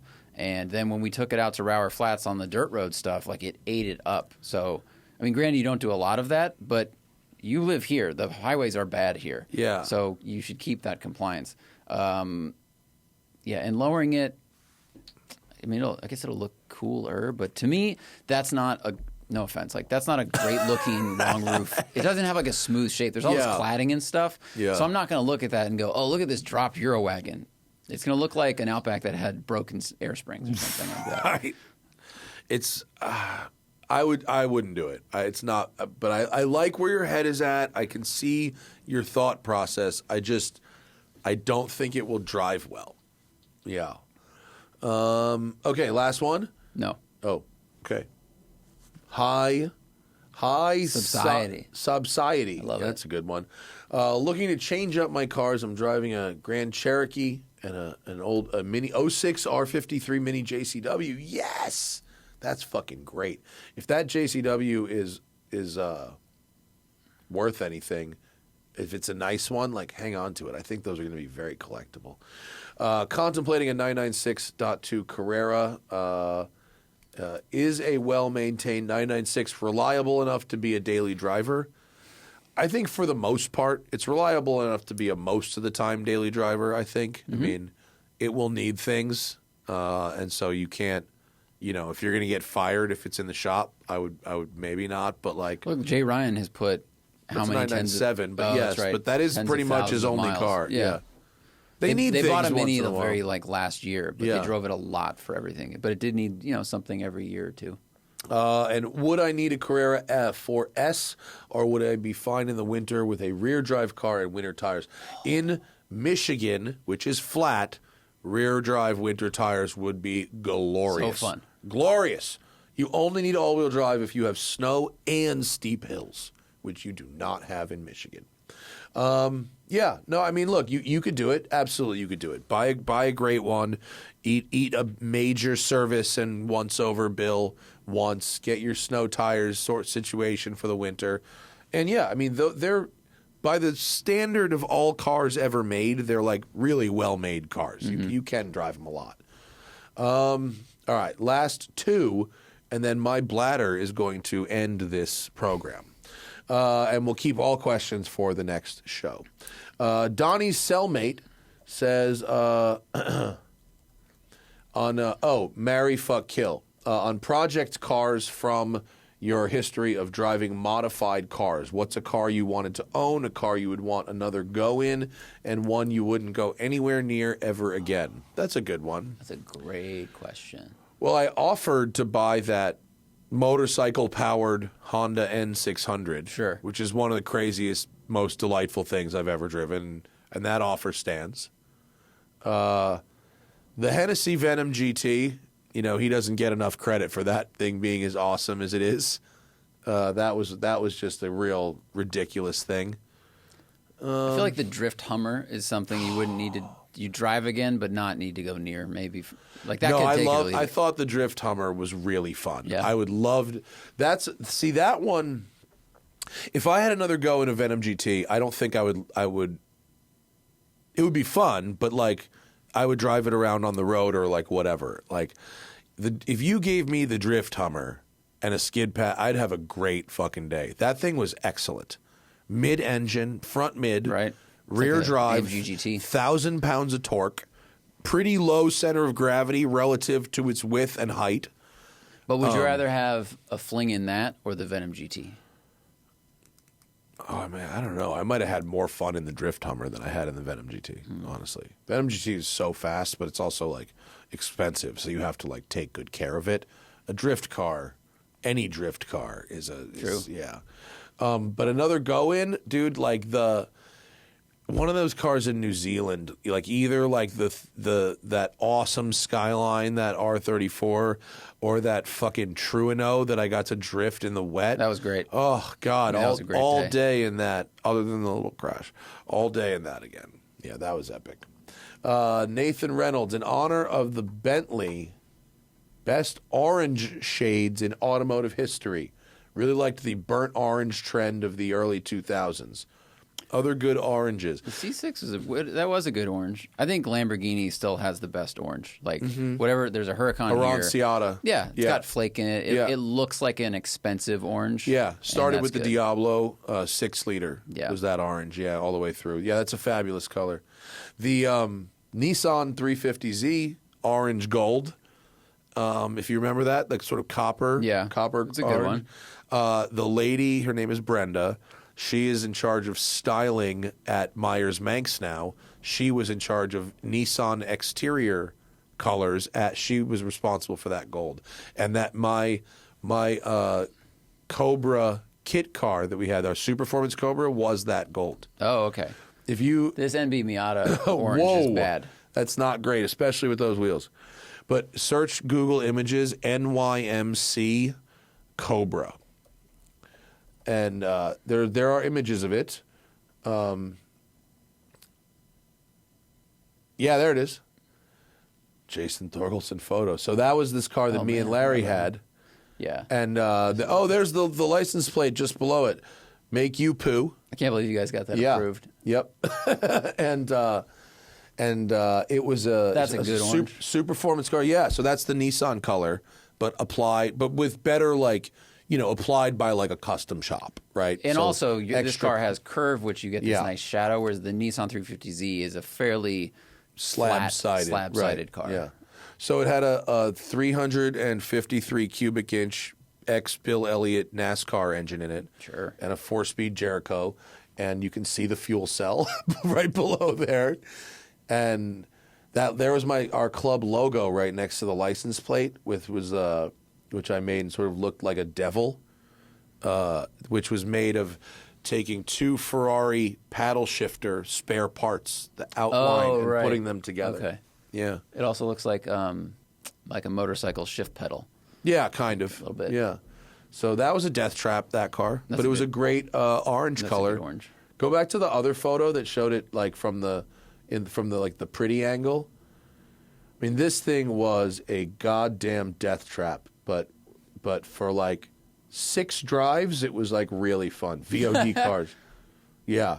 You should have fucking heard this thing. And look at the stance. I mean, have you ever seen like better stance on a Cobra than that? It's like, this car apparently, allegedly, was owned by a guy named Dennis Olthoff, who was the Superformance distributor in Long Island. Wow. And they say, I'm sure you could look this up, and he apparently won the one lap of America with this car. Whoa. In like 2001. That's impressive. Which is like insane. So, I mean, because this has lower profile tires. Yeah. It has 17-inch Halabrand It's wheels got like on a it. normal steering wheel, not the big wooden wheel like ours has. Yeah. Where's the shifter? Was it a normal vertical shifter, or was it like the weird angled thing? No, it was. Actually, you know what it was? It was. It had a double neck. So the part next to the steering wheel, there was a little knob and about 4 inches of vertical, and then a sharp bend back, and then a 90-degree bend down. Got it. Yeah, and it would go gunk because it was a fucking Jericho, and it was sketchy as hell. It was 2,300 pounds, and it made 600 horsepower. With an MSD rev limiter set to 6,200, but it came with chips up to 9, and it could rev to 9 because it was a NASCAR engine. Jesus. Yeah, you had to put race gas in it to raise the rev limiter, but you could. I like we have the We chips never too. did. We keep ours at 58, and it's like, that's fine. Dude, if you are full throttle at 65, it'll spin the tires in all 4 gears. It was fucking nuts. I couldn't get rid of it fast enough. Last we heard, it was painted black and lives at Spring Mountain in Vegas. Because this is great. Like, It looks awesome. Flat black side pipes. This is really tastefully done. Yeah. Black and orange. Yeah. Death trap. But really, really, you want to make a fucking statement. You'll set off every car alarm. The pulses from those side pipes. They're great, dude. You'll set up car alarms for blocks. It Yeah. was so obnoxious. We have whatever side pipe, whatever the packing was that was in them when we bought the car is gone. Yeah. And now it's basically straight pipes. Yeah. All right, we got any more? Was there one more? Was that the show? I mean, there were many more. Oh, there were many more. Was Was that where I wanted to end? Okay. Yeah. Yeah, I think that's a good place to end. Yes, my bladder says, Matt, you're right. It is a good place to end. So we will see you next time. We have many more. We have a show with Chip Foose next week is coming in. What a treat. Yeah, super cool. But then, if you're a fan of the Dollop and the Pastimes, Zach and I will be on the Dollop tomorrow. On the Pastimes tomorrow. Can't wait to read a newspaper with Dave and Gareth. That'll be very fun. And you got anything else we need to promote? Go watch our Carrera S992 video. It's on YouTube. We're going to have the Revuelto video on. Oh, I forgot to watch it. I'm sorry. Sorry, Zach. I've been busy. Watch okay. Revuelto. Yeah, we will see you guys very soon. Have a great day.